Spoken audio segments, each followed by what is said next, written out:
Hi friends, आज आम गोटे इम्पोर्टाट टॉपिक को जीवा reduction.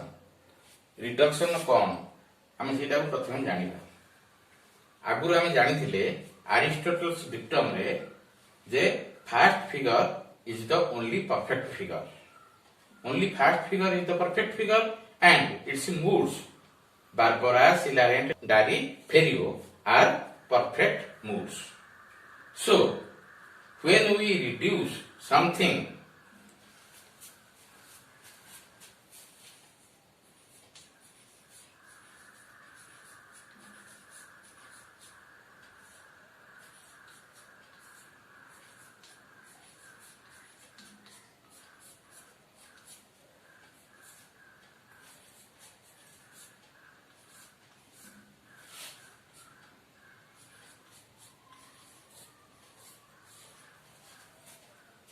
this is the first figure Barbara, Silaret, Dari, Ferio. These moods are only valid. But in second figure, third figure, fourth figure, Aristotle says they are imperfect moods. And how they become perfect? Now when they should reduce to first figure. When they should reduce to first figure, that is, we make it reduction.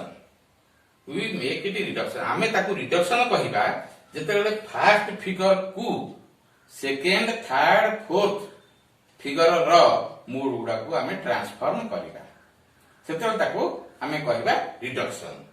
Reduction is of two kinds, direct reduction and indirect reduction. आमे direct reduction केतेबेले करिबा ना जेतेबेले कौन सी imperfect mood को perfect mood Barbara Celarent Darii Ferio को नबा by the help of immediate inference. Immediate inference रे हम जानिछे by the help of conversion, obversion, transposition, mutual transposition. So we should make it transfer them to the perfect. Let us start how second figure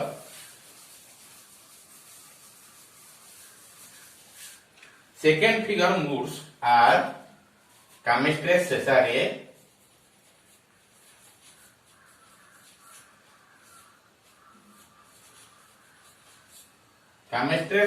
Cesare, Barroco, Festino. These are second figure and Aristotle says these are imperfect moods. We should make it perfect when we take it to the first figure Barbara, Silarent, Dari, Ferio. How we should take it? These are the initial letters C, C, B, F. Beginning letter is known as initial letter. First, this Camestres should be reduced to silarent. Silarent. That means Camestres तार जेहेतु C अच्छी प्रथम अक्षर beginning letter सेटा सेठी first figure रो C जोटा थिबो Barbara सिलारेंट C अच्छी तेनोटा C को आसीबो सिलारेंट को आसीबो। कामेस्ट्रेस आसीबो सिलारेंट को, सेसारे भी सिलारेंट को। इनिशियल लेटर गुडी को समान होथिबो। This are called initial letter which is beginning letter. जेते बेले कोनसी बिगिनिंग लेटर को फर्स्ट फिगर रो बिगिनिंग लेटर संगे समान करी आमे ताकू रिड्यूस करिबा सेते बेले जाई सेटा वैलिड हबो। ताले देखिबा केमिति सेगुडा को करा जिवो। एटा तो हला फर्स्ट इनिशियल लेटर से कहले। सेकंड कहले जदि कोनसी भावेल परे लेटर एम थिबो, लेटर एम थिबो तेबे सेही भावेल टाकू आमे म्यूचुअल ट्रांसपोजिशन पोजिशन करिबा। These are very important lines. M थिले ताकू म्यूचुअल ट्रांसपोजिशन करिबा। एम ता कोड थिबो ना जो भावेल रो परे थिबो। आमे जानिचे प्रत्येक वैलिड मोड रे तीनोटी भावेल थाए। प्रथम भावेल को मेजर प्रेमिस, द्वितीय भावेल को माइनर प्रेमिस, तृतीय भावेल को कंक्लूजन कहा जाए। ताहले जे कोनसी भावेल परे अर्थात आमे देखिबा मेजर प्रेमिस हो बा माइनर प्रेमिस हो, कंक्लूजन पर तो एम रही परिबो नाही। काहे कि ना कंक्लूजन ता प्रेमिस रु ही बाहरिछि। कंक्लूजन होछि गोटिए, प्रेमिस होछि दुईटा। तेणु म्यूचुअल ट्रांसपोजिशन अर्थ सेई दुईटी जाक प्रेमिस रो उल्टो पाल्टा हेबे, अर्थात ट्रांसपोजिशन हेबे। तेणु एम अक्षर जोठी थिबो सेठी म्यूचुअल ट्रांसपोजिशन हैला। जोठी अक्षर एस थिबो सेई भावेल टाको आमे सिंपल कन्वर्सन करिबा।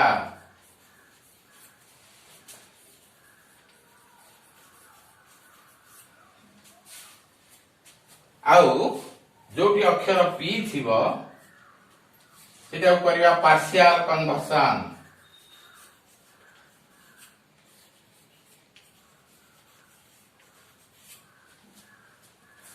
आउ जोठी के थिबो अक्षर के ते थिबो सेटा करिबा ओभरसन। ताले एई जो चारोटी अक्षर से कहिले चारोटी अक्षर रो एई प्रकार भाबरे ताकू चेंज करिगिरे आमे फर्स्ट फिगर को नबा ताहले सेटा हबो परफेक्ट। ताले आमे गोटी गोटी करी परीक्षा करी देखिबा।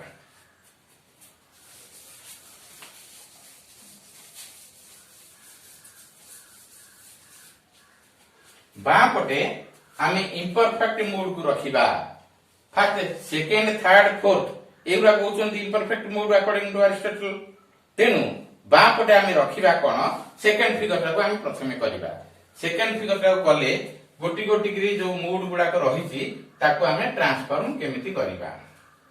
प्रथमे सेकंड फिगर कामेस्ट्रेस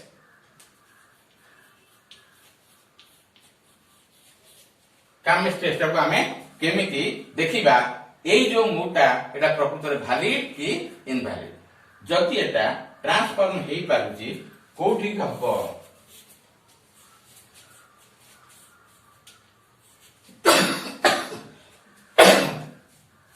फर्स्ट फिगर जेतु यार इनिशियल लेटर हला सी एटा फर्स्ट फिगर कोठी हबो बारकोरा सिलारेंट सी अछि तेनो एटा सिलारेंट को जीवो।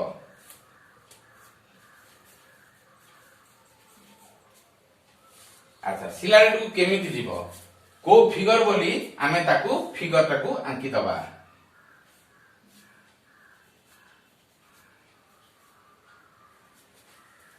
फिगर हैला सेकंड फिगर जदी वर्तमान आमे लक्ष्य करिबा कोठी को भावेल रहिसथि ए ई ई एथिरे तीनोटी भावेल रहिसथि कोन कोन ना ए ई ई। पुन देखिबा ए पर एम अछि अर्थ म्यूचुअल ट्रांसपोजिशन आमे आगु कहिचे। तेनु म्यूचुअल ट्रांसपोजिशन काहा का भीतर हबो म्यूचुअल ट्रांसपोजिशन ता दुईटी समान समान ए दुईटी ले प्रेमिस आंकरी मानक भितरे हेई पारिबो। प्रेमिस कंक्लूजन भितरे म्यूचुअल हेई पारिबो नाही। तेनु ए ई मध्यरे म्यूचुअल ट्रांसपोजिशन हबो। आगे आमे लिखि दबा कोन ना ऑल जो अनुसार लिखा है सेकंड फिगर रो पी इज एम और पी इज एम। तापरे ई अछि ई रहबो no no S is M एटा को हम लक्ष्य करी कंक्लूजन कोन बाहरिबो कंक्लूजन बाहरिबो ई अछि जेहेतु नो एस इज पी। ताहले आमे ए परे ए एटा गोटे भावेल ए भावेल पर एम अछि ता माने एठे म्यूचुअल ट्रांसपोजिशन हबो। अर्थात ई टा ऊपर को पळेबो ए टा तळ को आसीबो भारी। ए जो छकटी पकेले ए लिखि दबा बाय एम एटा एम जोगु हेछि एम माने म्यूचुअल ट्रांसपोजिशन हैला ईटा ऊपर को जीव बारी अर्थात ई no S is M no S is M एटा आछो ऑल पी इज एम ए ऑल पी इज एम एथि हमर म्यूचुअल ट्रांसपोजिशन सरी गला तापर कोन अछि एम परे तापर आउ गोटे भावल आसिला ई तापर अछि एस ई रो एस हबो एस माने हम जानथिले सिंपल कन्वर्सन ई रो हबो सिंपल कन्वर्सन अर्थात ए लिखबा बाय एस सिंपल कन्वर्सन ई रो होची ई नो सब्जेक्ट प्रेडिकेट बदल जिबे कन्वर्सन रे हमें जानि छे सब्जेक्ट प्रेडिकेट बदल जानती अर्थात no M is S no M is S हैला तापर कोन हबो ई रो काम सरी गला दुईटी जाक प्रेमिस रो काम सरी गला तापर कंक्लूजन पर्यंत हम आसी गले अर्थात जेहेतु एई भावेलटा आउ किछि बाटा आगु जाईछि भारी तेबे ता तळे जो भावेलटा अछि ए ताकु ता पाखकु नै जिबा काहे कि ना गोटे कंक्लूजन बाहरिबा को हेले दुईटी प्रेमिस रो आवश्यकता अछि जेहेतु ए परे एम रो काम सरी जाईछि खाली एटा को हमें घुचे नबा ऑल पीजेएम तेबे ई ए रु कोन बाहरिबो कंक्लूजन एथुर बाहरिबा कथा कारणा फर्स्ट फिगर को आसीला कि नै हम जानिबा केमिति ना एम एपट को अछि एस एपट को अछि पी ता माने उल्टा जेड हे गला अर्थात फर्स्ट फिगर को आसी गला फर्स्ट फिगर को आसी जिबा फल रे आमे ए कंक्लूजन ता कोन बाहरिबो तेनु आमे लक्ष्य करिबा ऊपर लिखिजे सिलारेट फर्स्ट फिगर ई ए कंक्लूजन बाहरची ई तेनु एटा निश्चित भाबे ई हबो ई हेले नो पी इज एस काहे कि ना कंक्लूजन कले माइनर टर्म ता एथिरे वर्तमान माइनर टर्म रूपे रहला पी जेहेतु एटा तळे रहिछि एटा हला माइनर टर्म ऊपर को उठी जाछि एस एटा हला मेजर टर्म तेणु माइनर टर्म ता सब्जेक्ट प्लेस रहइबो आउ मेजर टर्म ता प्रेडिकेट प्लेस रहइबो अर्थात नो पी इज एस बाहरी पड़ला किंतु हमर एक्चुअली इम्परफेक्ट मूड रे बाहरछि नो एस इज पी जदि एटा को एस इज पी रे परिणत कर दे परिबा तेबे एटा वैलिड हबो केमिति ना कंक्लूजन अछि ई पर को मोटे एस अछि एस थिले एटा हे जिवो बाय एस हेले ई रो एस अर्थ सिंपल कन्वर्सन ई रो हैला ई एवं उल्टी दिबे नो एस इज पी अतएव सिलारेंट को जेहेतु हमर ट्रांसफर हेई पारिला यार conclusion no S is P अछि इम्परफेक्ट मूड रो एवं परफेक्ट मूड रे नो एस इज पी की मध्य ट्रांसफर हेई पारुची it is reducible to no S is P these both conclusions become same ये समान रही पारु ए इम्परफेक्ट जोटा हेतिला एटा हे जिवो परफेक्ट बा valid mood so Camestres is valid mood एठी हम लिखि दबा कामस्ट्रेस इज वैलिड मूड